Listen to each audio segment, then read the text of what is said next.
What's going on, everyone? Chris Beans here with Bowler's Rant, bringing you some breaking information from the USBC approved ball list regarding Storm Bowling. Okay, we're going to go right into this.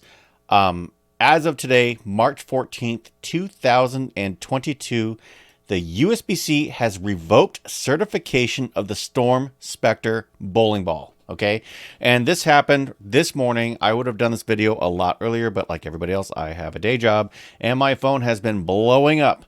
Everybody has been hitting me up and hitting up a lot of people I know in the industry. I'm not unique in this regard about what is going on with the Spectre bowling ball. So got this article right here on bowlersmart.com. The link will be in the description below. And it talks about how the USBC has revoked approval of the Storm Spectre bowling ball, removed it from the list of approved balls effective March 14, 2022.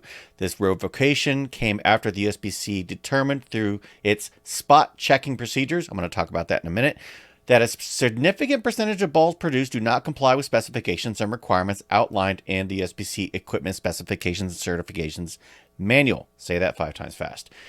The USBC testing showed a significant percentage of the Storm Spectre did not meet the minimum 73D hardness specification during spot checks. There's that word again, spot checks. And balls in the field. The ball originally approved based on samples submitted by Storms. Okay, so this was originally submitted. This was last year, and the Spectre was approved for competition December 2021. We're in March 2022. Okay, that's really, really interesting. Okay, that is super, super interesting.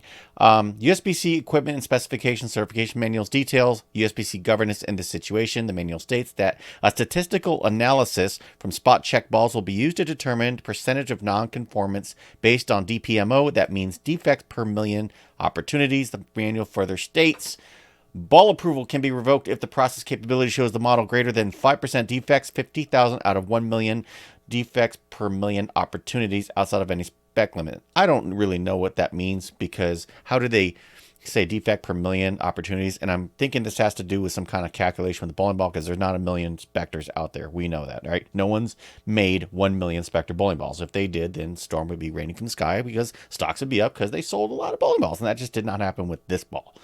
Okay. The statistical analysis of the Storm Spectre indicated a defect rate of 98.6%. That is a ridiculous number, by the way, meaning that 98.6% of Spectre bowling balls are projected to be outside of the USBC's hardness specification limit. And USBC tested bowling balls from multiple batches, and the non-conformance was not limited to a specific batch. That's huge, because sometimes you do have batches where sometimes just something goes wrong, and that batch is just, okay, we're done with that batch, right? It's not related to a batch, though. So pursuant to the penalties with the USBC specifications and certification manuals, Storm is on probation status, yada yada, for 1 year and subject to a fine of $8,000. I mean, okay, Mufasa, right? No big deal there. But this is interesting. So they said USBC publishes a standard operating procedure to determine hardness of a bowling ball using a digital durometer. I've got one of those coming tomorrow, by the way. USBC Equipment Specification Manual states that balls must meet technical specifications when tested at USB headquarters, because they do that on site with their equipment. They provide manufacturers the option of calibrating the durometers against the USBC approval durometer, so the manufacturers create consistent quality testing processes. That's interesting, right? And this article, this has content that came over from the bowl.com, so you can double check all this stuff. The article is out there. Now, here's what's interesting. USBC provided all test data to Storm and gave the company opportunity to comment or provide additional information prior to the USBC announcing approval revocation of the ball. That's really interesting, because the message went out that the ball was being investigated on Friday, and they're saying they gave them information. But then, today Storm had put on their Facebook, hey, we just got word that this was revoked. So did they give Storm a whole lot of notice? Because from the outside looking in, it does not look like they did so. But the last part of this article, because the last time I did a video like this, people complained I didn't go through the whole thing. So here you go, haters. Unapproved bowling balls may not be used in USBC certified competition. Bowlers who use the Spectre in competition prior to March 14th with no prior knowledge of the balls being out of a specification would not be subject to forfeiture under USBC rules. Okay, so that's the first part of this.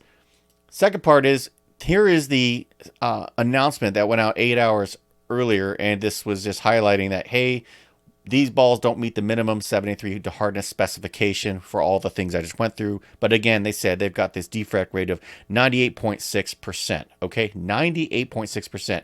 They've got a link to the article on the usbc.com. You got all this stuff, but the stuff I just posted or that I read through is on polishmart.com. So if you want it all summarized there, I will have the link there. So let's talk about what's going on here. So I heard a whole bunch of mumbo jumbo and statistical analysis stuff. And so my first point is, if you were going to make a statement about a manufacturer like this, you better have some data to back it up. And I'm sure that they do. Those guys at the USBC tend to be scientists. So, okay, let's go with that for a second. But why isn't the data being published publicly?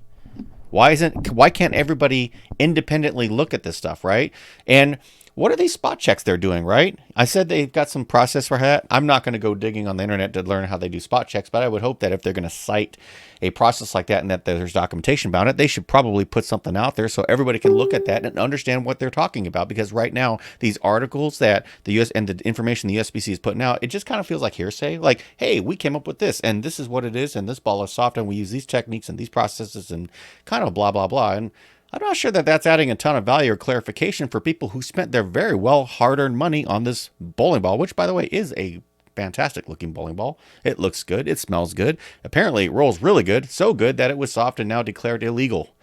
So how the heck do you get this happening? I mean, when you submit a ball to the SBC to get approval, you got to send like 10 to 30 balls. Somebody can fact check me on this, by the way, but you got to send a lot of bowling balls in, and they all got to get sanded to 500 grit before they get hardness tested and all that stuff. So how is it that this is happening? What's going on there?